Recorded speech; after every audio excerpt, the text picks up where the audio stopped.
if you're dating someone for a month and they said, hey, can you sign this mortgage? I just bought you a house. You would have reservations. You'd be like, is this how I end up in a ditch somewhere? Let's say you're dating someone for 2 weeks and they buy you a Maserati and hand you the keys. You would think to yourself, oh my God, like this person's a serial killer. What's wrong with you? Is this a trap? Because that level of investment is not appropriate for where you are in the relationship. You haven't earned it.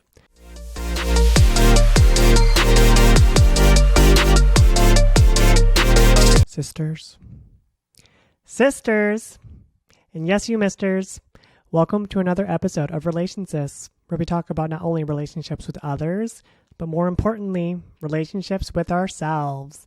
My name is Kara, and I am your Relation Sis. Just me today, flying solo. Andy will not be co-hosting today, but I'm so glad that he was so well received. He was a fan favorite. People were like, oh my God, he's such a natural. And he is. And I'm not going to stroke his ego any more than it's already been inflated. But Andy, you will surely be missed and you will surely be back, if I have anything to say about it. But yes, today I am flying solo. In last week's episode, our very first episode of Relation Sis, the one with the Not-HIPAA Violation, I spilled the tea on my whirlwind romance with the infamous 38-year-old, the man who started it all, the man that I thought that I was going to marry and run off into the sunset. In this week's episode, we are going to be doing a deep dive into concepts that I discussed in the last episode.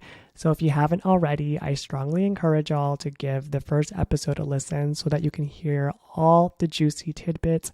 When I say the tea would spill, I'm talking like scalding hot tea. And it would really benefit you to listen to that so that you have the full context for the concepts that I'm going to talk about today. My relationship with the 38-year-old got really intense, really fast, in ways that weren't necessarily sustainable or healthy. And I discussed this in last week's episode that I was love bombed.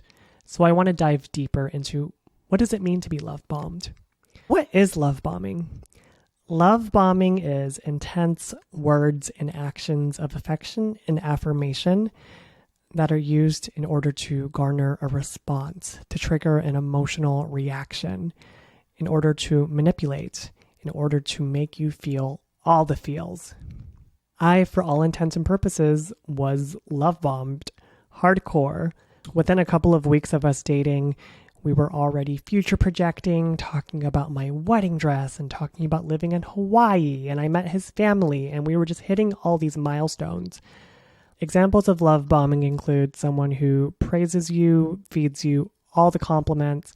You're the most beautiful girl I've ever laid eyes on. I can't wait to make you my wife.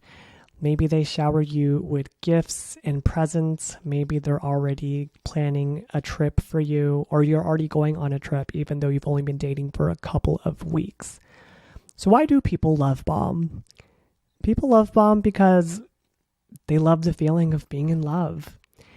Love is a drug and people can be addicted to that feeling. And people who love bomb, specifically, they like the warm gaze of someone. They like feeling that warm spotlight of them, of someone who's very enamored with them.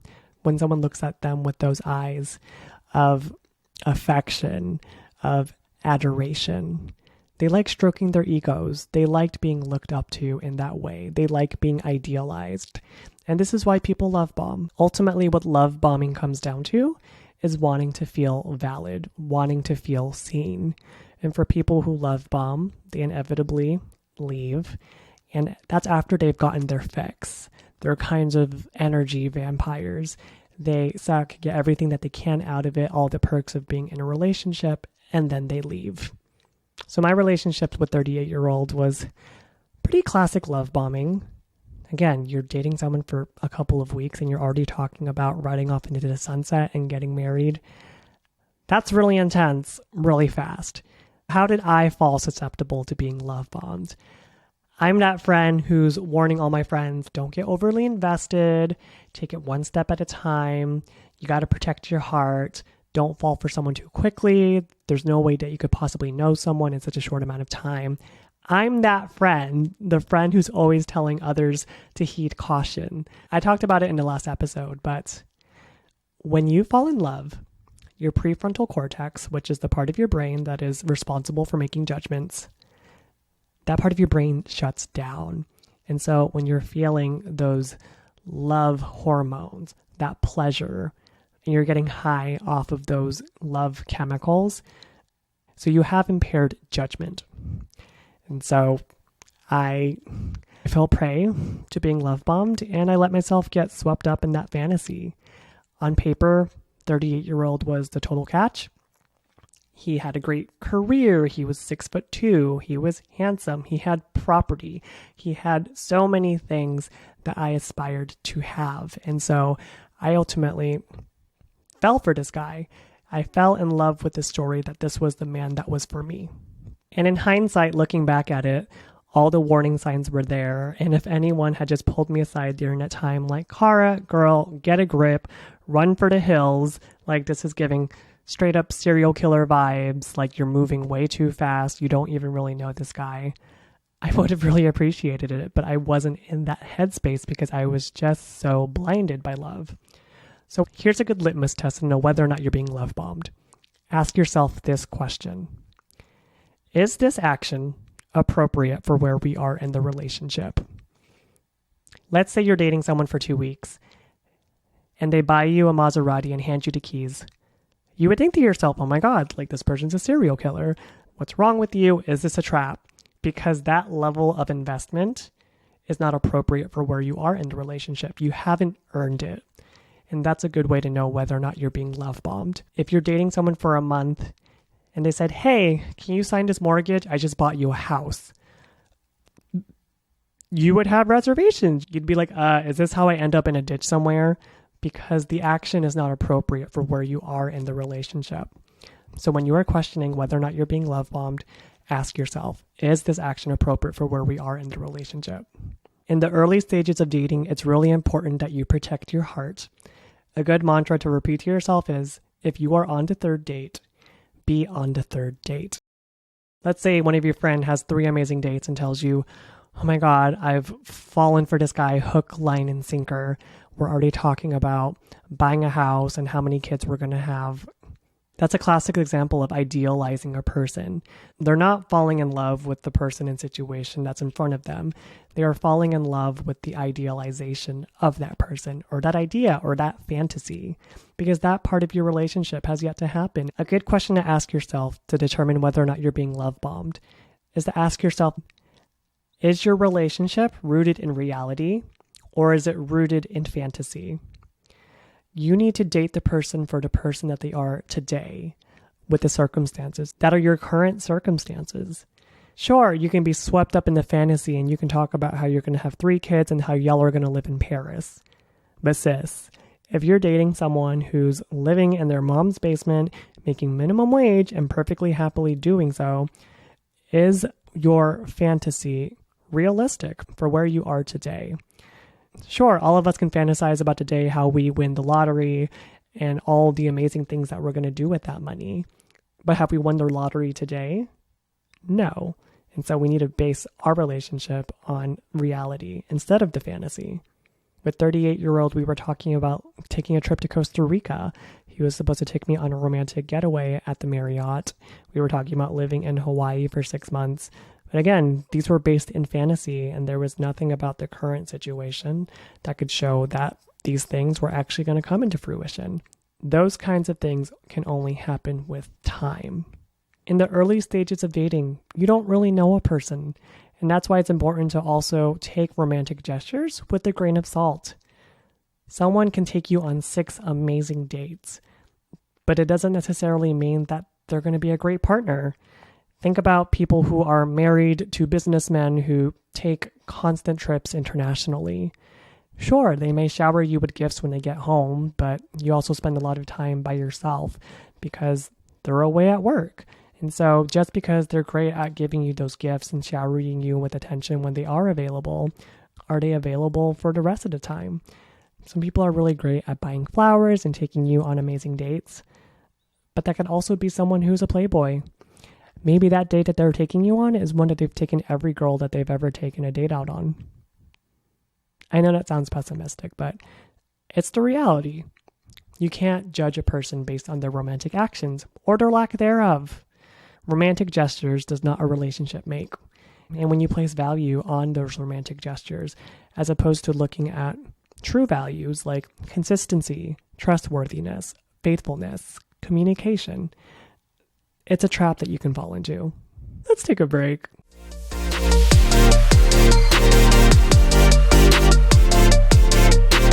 And we are back. In my relationship with the 38-year-old, I talked about a big mistake that I made. I filled in the blanks for him instead of letting him fill in his own blanks. Because he was a self-proclaimed social justice warrior, woke AF, I made the assumption that he wasn't capable of saying things that were problematic. Sure, he was all about dismantling things like white supremacy, but he was also saying things that were low-key racist towards Asians. And so, filling in the blanks for someone means making assumptions about them. And it's not just romantic partners. I think we fall into that trap a lot. For example, I identify as a liberal, so I assume that everyone who also identifies as a liberal believes in all the same things that I do. For example, I have friends who are gay men who are also liberal. I remember having a conversation with them and them sharing that they don't identify as feminists. And to me, that was like, I was shocked. I was like, oh my gosh, this whole time I assumed that we believed in all the same things because we both identify as liberal, but no, I can't speak for that person. And so I fell into that trap of making assumptions, when in actuality, people are entitled to have different beliefs than I do. And the only way that I would have ever learned that about that person is if I had that conversation. It takes time to get to know someone, and in any relationship, even if you're married to someone for 50 years, you're going to be learning things about them for the rest of your life. In time, you're also going to learn if you can trust them. My relationship with the 38-year-old led me to really question what I thought trust is. I used to think that trust was there until it wasn't. But now I think that trust is built over time. People say don't trust words, trust actions. But I want to give a caveat to that. I think that actions over time build trust. But what is trust really? Sure, you can trust someone with all the trust in the world, but your trust in a person is only really as good as your partner's trustworthiness.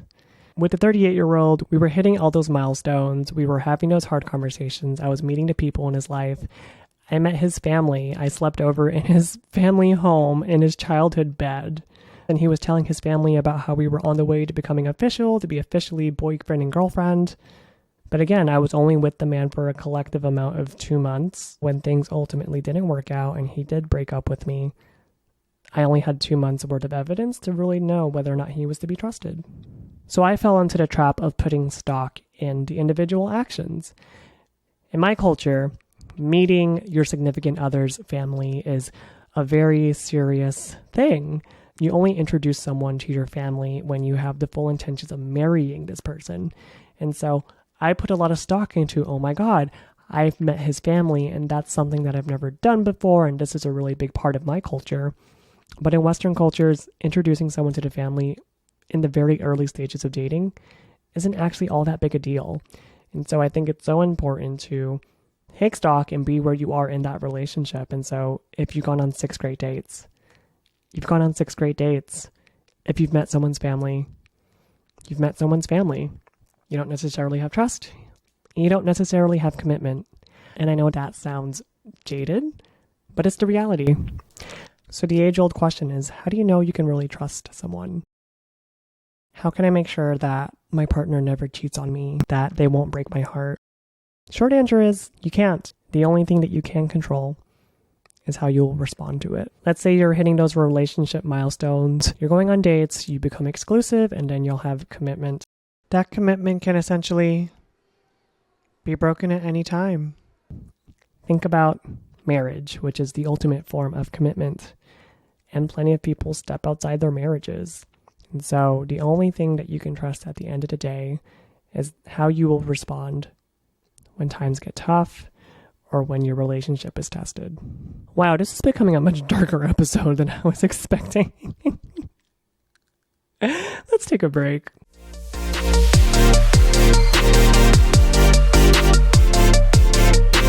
And we are back.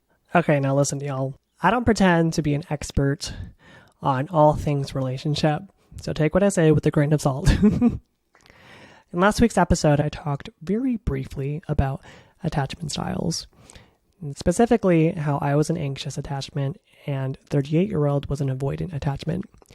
Now again, I am not an expert. I did not get my PhD. I did not go to school to learn to be a therapist or anything like that. I'm not therapizing. I'm speaking from personal experience and my observation and the limited amount of research that I have done on the interwebs.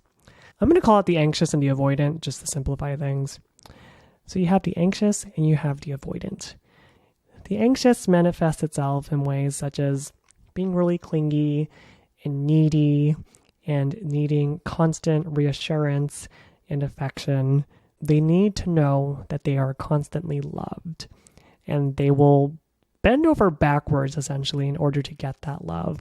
The anxious can be a people pleaser.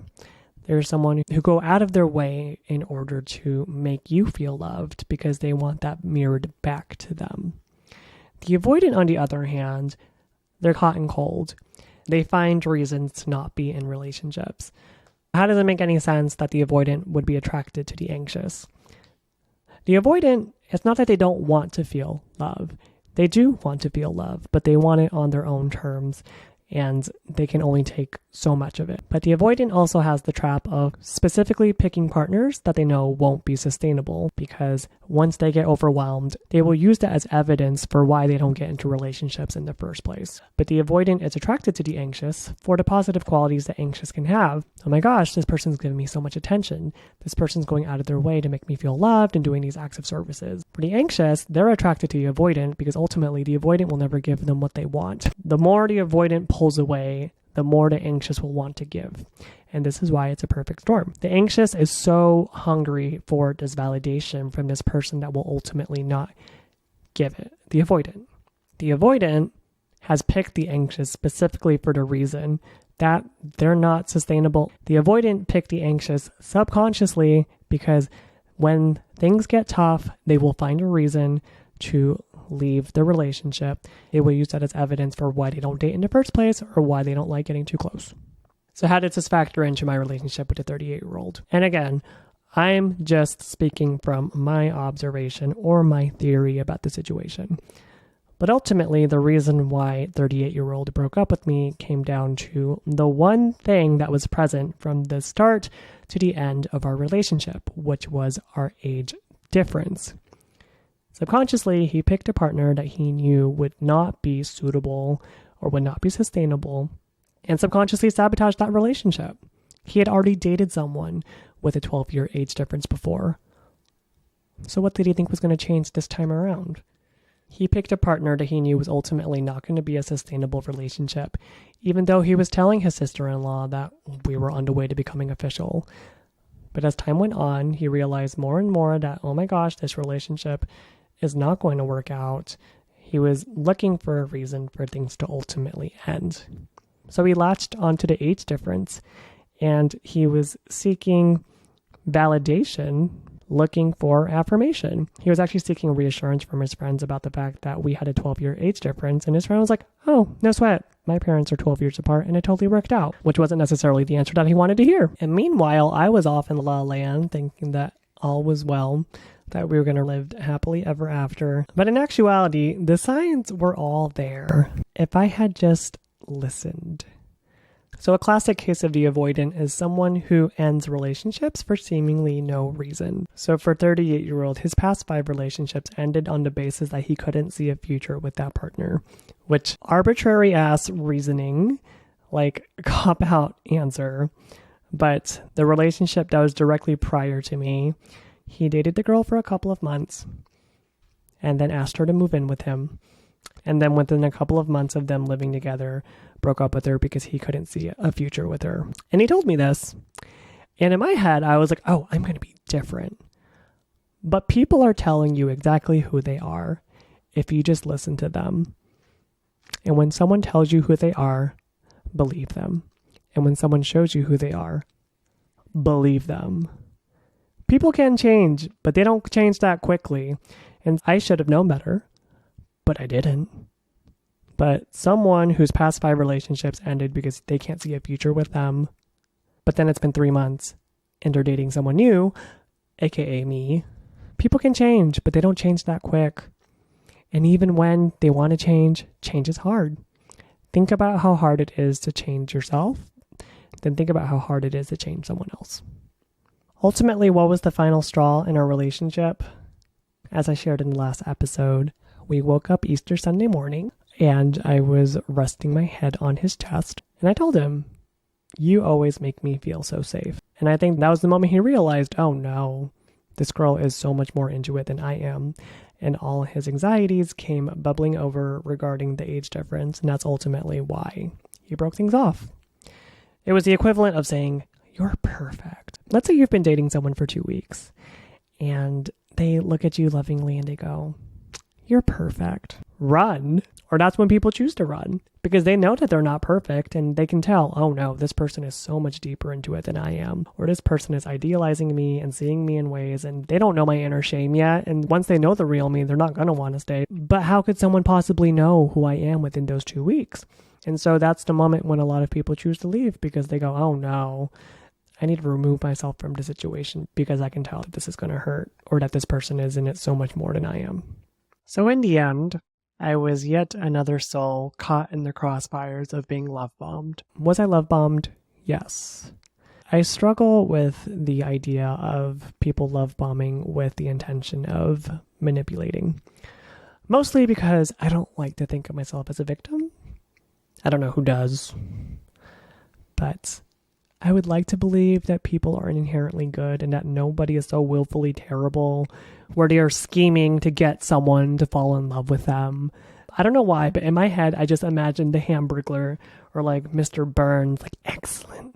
I can't imagine someone pulling out their content calendar and, oh yeah, I'm going to take her on this great date on Monday and then on Wednesday, I'm going to send her a text saying, "I'm so excited about us, baby, and I'm so excited for our future." I just can't imagine someone consciously thinking, I'm going to do all these things and say all these things in order to get someone to fall in love with me, in order to manipulate them. So was I love bombed? Yes. Did he do all those things to manipulate me? I don't know. And I'll never know. Because the thing about breakups is the one person that you want to talk to is the one person that you shouldn't talk to. And when things were all said and done, I needed to throw away the key because ultimately I knew that no amount of talking about it and no less conversation would have ever given me a satisfactory ending. So I gave myself that satisfactory ending of he broke up with me and I gave him that breakup. And that, kids, is my cautionary tale of being love bombed. This is one of those lessons that I needed to learn the hard way. Relation Sis, making mistakes so you don't have to. This was a heavier topic, but an important one nonetheless. I can assure y'all that next week's episode is going to be more lighthearted and juicy. Please tune in next week for the one with the millionaire where I will be joined by a super fun co-host. If you are listening to this on Spotify, please give me an auto download episodes. On Apple, if you could give me a follow. And if you're watching this on YouTube, if you could please like, comment, and subscribe, you'd really be helping us this out. Thank you for tuning into Relation Sis. And remember, someone loves you. You. Bye.